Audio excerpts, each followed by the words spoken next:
बिस्मिल्लाहिर्रहमानिर्रहीम। अस्सलामु अलैकुम व्यूअर्स, आप देख रहे हैं सिरात मुस्तकीम सऊदी न्यूज़ चैनल। तमाम गैर मुल्की अफराद जो मुख्तलिफ़ मुल्कों में रोज़गार के लिए जाते हैं या अपने मुल्कों में ही कभी ना कभी इनको हवाई जहाज़ के ज़रिए, एयरलाइंस के ज़रिए सफ़र करना पड़ता है।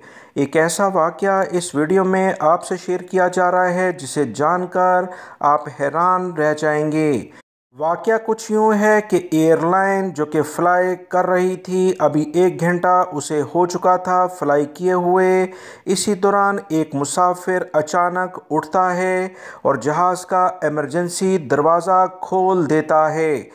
हवाई जहाज़ का इमरजेंसी दरवाज़ा खुलते ही तेज़ी से हवा इसमें दाखिल होती है, जिससे जहाज़ का बैलेंस बिल्कुल ख़राब हो जाता है। पायलट भी परेशान हो जाता है। इस तमाम सूरत हाल के बाद तमाम मुसाफिर चीखो पुकार शुरू कर देते हैं। जिस मुसाफिर ने जहाज़ का इमरजेंसी दरवाज़ा खोला, 200 मीटर की बुलंदी से इसने जहाज़ से छलांग लगाने की भी कोशिश की।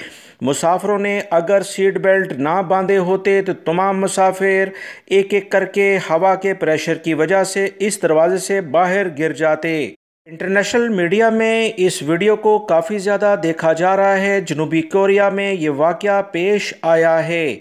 जहाज़ में हवा के दबाव की बिना पर बहुत सारे मुसाफिर बेहोश हो गए, जिन्हें करीबी हॉस्पिटल लैंडिंग के बाद मुंतकिल किया गया।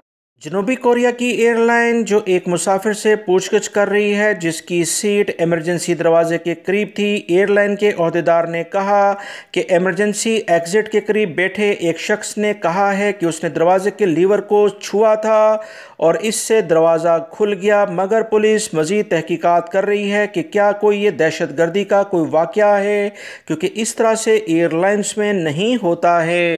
ये वाक़या तमाम गैर मुल्की अफराद को ये सबक ज़रूर दे रहा है कि हर सूरत में लैंडिंग के दौरान सीट बेल्ट का इस्तेमाल किया जाए। खुदा न खास्ता अगर कोई भी ऐसी सूरत हाल पैदा हो जाए जिसका किसी को इल्म नहीं अल्लाह की ज़ात के अलावा, तो कम से कम मुसाफिर शदीद ज़ख्मी होने से या अपनी जान गंवाने से बच सकते हैं। वीडियो लाइक करके शेयर भी कीजिएगा। मिलेंगे मज़ीद ताज़ा तरीन अपडेट के साथ। अस्सलामु अलैकुम।